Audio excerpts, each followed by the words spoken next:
কোটি কোটি টাকা দুর্নীতির অভিযোগে গ্রেপ্তার হলেন খানাকুলের চিংড়া সমবায় সমিতির ম্যানেজার প্রভুনাথ পোড়েল। খানাকুলের বিজেপি বিধায়ক সুশান্ত ঘোষের অভিযোগ, মেয়াদ উত্তীর্ণ হওয়ার পরেও তৃণমূল নেতাদের প্রভাব খাটিয়ে তিনি সমবায় সমিতির ম্যানেজারের পদে বহাল ছিলেন। সেই সুযোগে তিনি প্রায় 10 কোটি টাকা দুর্নীতি করেছেন বলে অভিযোগ। বিধায়কের আরও দাবি, তৃণমূলের এক মন্ত্রীর মদতে এই দুর্নীতি সংঘটিত হয়েছে। এই অভিযোগের ভিত্তিতে শুক্রবার রাতে প্রভুনাথ পোড়েলকে গ্রেপ্তার করে খানাকুল থানার পুলিশ। শনিবার দুপুর প্রায় 1টা নাগাদ তাকে আরামবাগ মহকুমা আদালতে পেশ করা হয়। আদালত চত্বরে অভিযুক্তকে দেখে স্থানীয়দের একাংশ চোর চোর স্লোগান দিতে থাকে।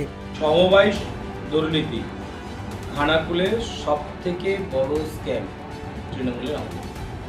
এই সমবায় সমিতির দুর্নীতি কাণ্ডে প্রভুনাথ পোড়েল, চিংড়া পঞ্চায়েতে ওনার বাড়ি, মেয়াদ উত্তীর্ণ হয়ে যাওয়ার পরেও তৎকালীন তৃণমূলের সরকারের মন্ত্রী বেচারাম মান্নার সাথে গট-আপ গেম খেলে প্রায় 10 কোটি টাকা তছরূপ করেছে সমবায় সমিতি।